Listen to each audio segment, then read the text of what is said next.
ఏం లేదు ఏం లేదు నేను నువ్వురా వాళ్ళ దగ్గర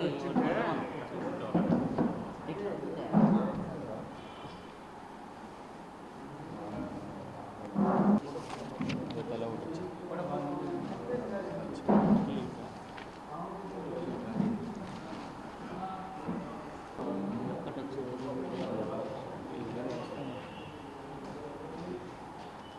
తక్కువ వచ్చిన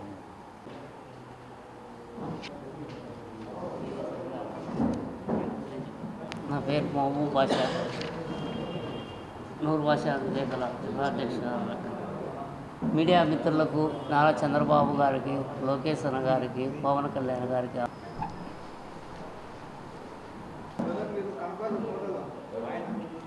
టీడీపీ జనసేన డిక్లరేషన్లో వాళ్ళు వాగ్దానం చేసినటువంటి విషయాలనే మేము ఈ పత్రికాముఖంగా మరి ఒక తూరి ఈ ప్రభుత్వానికి రిమైండర్ చేయదలుచుకున్నాం.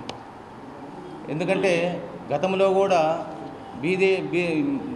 కూడా నూరు భాషా దూదేగులకు ఫెడరేషన్ ఇస్తూ దాన్ని కార్పొరేషన్ చేయడం జరిగింది. కార్పొరేషన్ ద్వారా 100 కోట్లు కేటాయించి కార్యవర్గాన్ని ఏర్పాటు చేసి వాళ్ళ అభివృద్ధికి తోడ్పడతామని చెప్పడం జరిగింది. అయితే ప్రభుత్వం ఏర్పడి 8 నెలలు పూర్తి అవుతున్నా ఇతర కార్పొరేషన్ వాళ్లకు ఏర్పాటు చేసి వాళ్ళ యొక్క కార్యవర్గాన్ని ఏర్పాటు చేసి నిధులు కేటాయించడం జరిగింది. ఇంతవరకు ఈ యొక్క దూదేకుల కార్పొరేషన్కు నిధులు కానీ కార్యవర్గాన్ని కానీ ఏర్పడడం జరగలేదు. కాబట్టి ముఖ్యంగా మేము ప్రభుత్వాన్ని తెలియజేసేది అంటే ఈ యొక్క నూరు భాషా దూదేకుల కమ్యూనిటీ అభివృద్ధి కోసం సత్వరము ఈ యొక్క కార్పొరేషన్ ఏర్పాటు చేసి విధి విధానాలను ఏర్పాటు చేసి వాళ్ళకు ఏదైతే మీరు వాగ్దానం చేశారో ఆ డబ్బును కేటాయించి వారికి సహాయ సహకారాలు అందించాలని ప్రభుత్వాన్ని తెలియజేసుకున్నాం. అదేవిధంగా దూదేకులకు అనేక రకమైనటువంటి సర్క్యులర్సు, లెటర్సు, మెమోలు ఇవన్నీ ఇవ్వడం జరిగింది. వాటన్నిటి కూడా జీవో చేస్తామని కూడా మన ప్రభుత్వం చెప్పడం జరిగింది. వాటిని దృష్టిలో పెట్టుకొని దూదేకుల ముస్లిం అనేటువంటి జీవోను విడుదల చేయాల్సిందిగా ఈ ప్రభుత్వాన్ని మనం తెలియజేసుకుంటున్నాం. అదే ఈ దూదేకుల కమ్యూనిటీ కోసం ఎమ్మెల్సీ ఇస్తామని ఇప్పుడు ఇక్కడ వాగ్దానం చేయడం జరిగింది. వాటిని కూడా రాబోయే ఎమ్మెల్సీ స్థానాల్లో ఈ దూదేకుల కమ్యూనిటీకి ఒకనిచ్చి వాళ్ళ రాజకీయ ప్రస్థానంలో మాకు స్థానం కల్పించాలని మనం తెలియజేసుకుంటున్నాం. ఎందుకంటే రాజకీయంగా మేము లేనంత వరకు మా సమస్యలు ప్రభుత్వ దృష్టికి పోవు. ఎప్పుడైతే మా కులం తరఫున రాజకీయంలో మా వారు ఎవరైతే ఉంటారో ఆ యొక్క రాజకీయ క్యాబినెట్లో ఎవరైతే ఉంటారో అప్పుడు మా సమస్యను కూడా ప్రభుత్వం దృష్టి తీసుకుపోయి మాకు న్యాయం చేయడానికి వీలుంటుందని కూడా ఈ సందర్భంగా ప్రభుత్వాన్ని తెలియజేసుకుంటున్నాను. ముఖ్యంగా ఈ దూదేకుల కమ్యూనిటీలో ఎక్కువ పేదవారు ఎక్కువ ఉన్నారు. ఎక్కువ వలస కూలీగా విదేశాలకు వలస కూలీగా బతుకుతున్నారు. వారి యొక్క స్థితిగతులు కూడా దృష్టిలో పెట్టుకొని వీళ్ళ యొక్క పిల్లల యొక్క అభివృద్ధి కోసం, పిల్లల ఎడ్యుకేషన్ కోసం అన్ని విధాల ప్రభుత్వము సహాయ సహకారాలు అందించి మాకు తోడుండాలని కూడా మేము తెలియజేసుకుంటున్నాం. మేము ఈరోజు సపరేట్గా అడిగేది ఏమి లేదు.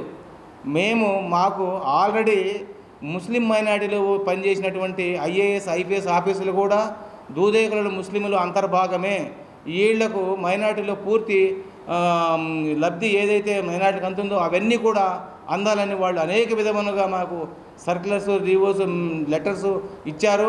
మొన్నటికి మొన్న గవర్నమెంట్ అడ్వైజర్ అయినటువంటి మన హాజీ షరీఫ్ గారు కూడా ముస్లిం మైనారిటీకి ఏవైతే స్కీములు అవుతాయో అన్నిటి కూడా వీళ్ళు అర్హులు వాళ్ళకు అందాలని కూడా ఆయన రికమెండ్ చేయడం జరిగింది. కాబట్టి ప్రభుత్వం వివక్ష చూపకుండా గతంలో చేసినట్టు వాగ్దానాలు విఫలం అయినప్పటికీ ఇప్పుడైనా మీ ప్రభుత్వం వచ్చింది, మీరు ఏదైతే మేనిఫెస్టోలో మాకు పెట్టారో వాటినే మాకు అందించి మాకు అన్ని విధాల సహాయ సహకారం అందించాలని ఈ ప్రభుత్వ దృష్టికి తీసుకుపోతున్నాం. అనేక సంఘ నాయకుల యొక్క కృషి ఫలితంగా ఆనాడు 2010లో ఈ యొక్క నూరు భాషా దూదేకులకు ఒక ఫెడరేషన్ను 125 జీవో ద్వారా ఆనాటి ముఖ్యమంత్రి రాజశేఖర రెడ్డి గారు ఆ జీవోను విడుదల చేసి ఆ రోజు ఫెడరేషన్కు స్వీకారం చూడడం జరిగింది. ఆ రోజు నుంచి ఈ రోజు వరకు కూడా ఇప్పటి వరకు కూడా నూరు భాషా దూదేకుల సోదరులకు దాని ద్వారా ఫెడరేషన్ కానీ అదేవిధంగా కార్పొరేషన్ కానీ పరిణమించిన తరుణంలో ఏ యొక్క నూరు భాషా దూదేకుల సోదరులకు కూడా ₹1 కూడా ఇప్పటి వరకు కూడా రుణం అందించిన దాఖలాలు లేవు. కాబట్టి మా యొక్క నూరు భాషా దూదేకుల సోదరులు పూర్తిగా ఆందోళనలో ఉన్నారు.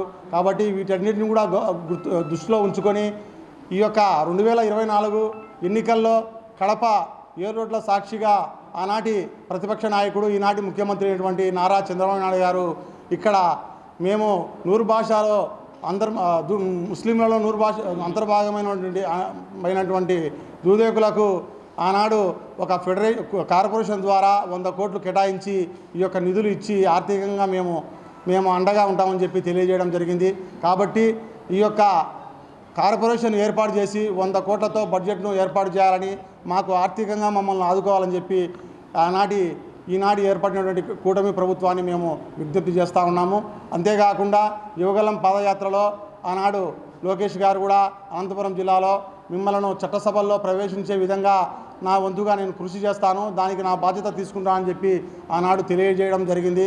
కాబట్టి ఆ యొక్క లోకేష్ గారి యొక్క హామీని నిలబెట్టుకోవాలని చెప్పి ఈ సందర్భంగా మేము డిమాండ్ చేస్తూ ఉన్నాం. నమస్కారం.